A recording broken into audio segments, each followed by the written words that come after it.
Hoje é comemorado em todo o mundo o Dia do Orgulho Gay, uma data importante para conscientizar a população sobre a importância do combate à homofobia. E o Poder Judiciário tem cumprido um papel importante na construção de uma sociedade livre de preconceitos e uma sociedade cada vez mais igualitária. Marcondes sempre ouviu a mãe, que é enfermeira, falar sobre a importância da doação de sangue. Em 2011, ao completar 18 anos, foi ao Hemocentro, em Brasília, no Distrito Federal, mas não conseguiu doar sangue. Eu me deparei com uma enfermeira que falou que eu não poderia doar sangue. E aí eu cheguei a questionar na hora do porquê não. Ela só havia perguntado se eu tinha transado com outro homem. Eu falei que sim, que eu tinha um namorado, que nós tínhamos um relacionamento há um bom tempo, que nós usávamos camisinha, mas isso não foi suficiente. Ela disse que simplesmente não poderia por normas internas, e aí eu perguntei o porquê mais uma vez, ela não soube explicar. Em 2011, o Ministério da Saúde e a Agência de Vigilância Sanitária proibiam a doação de sangue por homossexuais pelo período de 1 ano após a última relação sexual. Na época, o Partido Socialista Brasileiro trouxe o caso ao Supremo Tribunal Federal, alegando que o impedimento é uma forma de discriminação e ofende vários direitos fundamentais, como o da dignidade dos homossexuais e o da igualdade, impossibilitando essa população de exercer a solidariedade humana. Em sessão virtual, a maioria dos ministros entendeu que proibir a doação é inconstitucional. No mesmo ano, o Supremo reconheceu a legalidade da união estável entre pessoas do mesmo sexo, garantindo assim outros direitos, como pensão e plano de saúde. Em 2013, o casamento civil passou a ser permitido pelo Conselho Nacional de Justiça. Em seguida, os casais gays ganharam o direito de adotar uma criança. E mais recente, em 2018, tornou-se possível para a pessoa trans mudar o nome e o gênero no registro civil sem a necessidade de cirurgia de mudança de sexo. Uma das mais importantes decisões do Supremo foi em junho de 2019.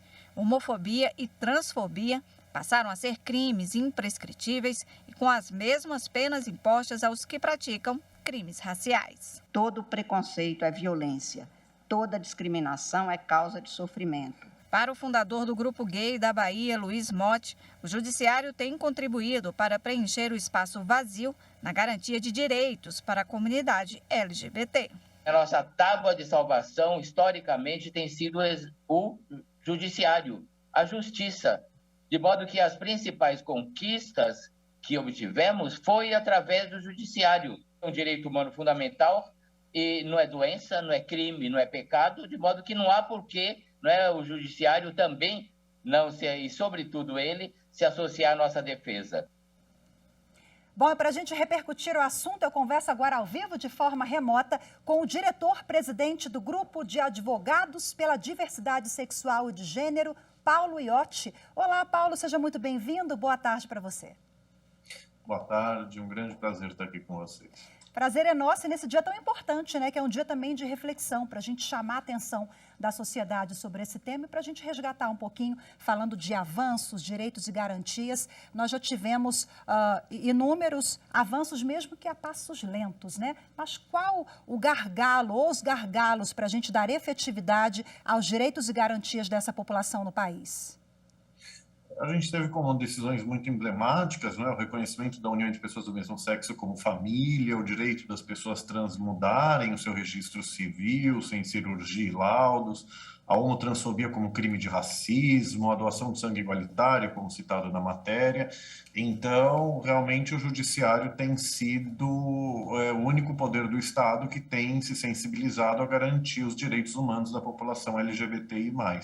Mas, para além das decisões do Supremo Tribunal Federal, que tem força de lei pelo tipo de ação que foram tomadas, e por mais que fossem aprovadas leis expressamente em defesa dos direitos da população LGBTI+, a gente precisa de políticas públicas do Poder Executivo, federal, estaduais e municipais, para capacitar funcionários públicos, sensibilizar a sociedade de que pessoas LGBTI+, merecem o mesmo respeito e consideração das pessoas heterossexuais e cisgêneras, justamente para combater esses dados alarmantes de violência, sempre muito elevada por motivação homotransfóbica contra a população LGBTI+. Você citou algumas decisões, né, do Poder Judiciário, nós também elencamos ali na reportagem há pouco, mas o que você considera como o grande divisor de águas e um dos mais importantes na defesa, na garantia de direitos para essa população? É difícil hierarquizar a importância das decisões, né? Cada uma abordou um aspecto muito importante e que gerava problemas dramáticos para a população LGBTI+. Eu acredito que a decisão que mais repercutiu depois da que reconheceu a união homoafetiva foi a que reconheceu a homotransfobia como crime de racismo, né? Sem legislar e nem fazer analogia, eu sempre explico, mas porque sempre foi uma demanda do movimento LGBTI+, o reconhecimento de que as violências, discursos de ódio, discriminações em geral, motivadas na homofobia e na transfobia fossem crime. Então, essa é a decisão que me parece mais emblemática e que mais chamou a atenção da sociedade junto com a das uniões homoafetivas, mas não se pode menosprezar a importância do reconhecimento do direito das pessoas trans terem a sua identidade de gênero respeitada. E quando a gente fala da criminalização da homofobia, vários projetos de leis já tramitavam há um tempão, né, Paulo, lá no Congresso Nacional, e essa matéria nunca prosperou por lá. Mas, enfim, na prática, nós temos casos ainda de violações de direitos, quando a pessoa chega lá, por exemplo, no cartório, não consegue uma documentação adequada, mudança de gênero ou não mais, os órgãos administrativos e todos os atores envolvidos já estão preparados? Ainda tem muitos problemas em todos os temas das decisões do Supremo. Talvez o da união homoafetiva seja o que menos problema tenha dado, ou quase nenhum. No exemplo que você citou, das pessoas trans irem em cartório, às vezes por desconhecimento, outras vezes talvez por transfobia, por discriminação, os cartórios às vezes criam resistência. Por exemplo, o Conselho Nacional de Justiça regulamentou o tema no provimento 73 de 2018 e ele fala que os laudos psicológicos, psiquiátricos são facultativos. Até acho que o CNJ não tinha que ter citado os laudos, mas lá está escrito que são facultativos. A gente recebe relatos de pessoas trans que às vezes exigem o laudo, que às vezes o cartório quer que tenha uma decisão do juiz, né, na competência administrativa do registro público. Então, você tem algumas resistências, sim, que são completamente ilegais, inconstitucionais, depois das decisões do Supremo e do CNJ, mas é aí que entra a importância que eu falei da capacitação, da sensibilização por políticas públicas do Executivo. O movimento sempre pede o enfrentamento da homotransfobia, ou seja, que o Estado combata a discriminação, a violência que ocorra, mas também promova direitos e previna essa discriminação. Eu acho que isso é o que falta, principalmente. Paulo, o nosso tempo já até acabou, mas a minha diretora deixou fazer mais uma perguntinha. Qual é o papel nosso como sociedade para a gente poder contribuir também com esse tema? Acho que a sociedade precisa entender que pessoas LGBTI+, são pessoas tão normais, tão dignas, merecedoras do mesmo respeito e consideração que as pessoas heterossexuais cisgênero. Até hoje, tem pessoas que nos chamam de pessoas integrantes de raça desgraçada, raça do demônio, e daí para baixo. A sociedade tem medo das pessoas LGBTI+, por causa de preconceitos, de estereótipos que fundamentalistas, reacionários divulgam.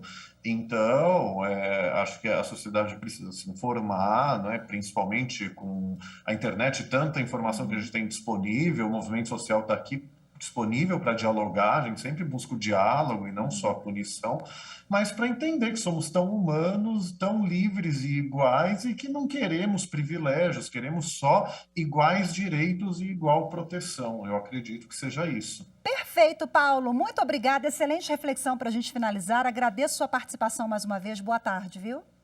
Eu que agradeço. Sempre um prazer estar aqui com vocês. Boa tarde. Prazer é nosso. Tchau, tchau.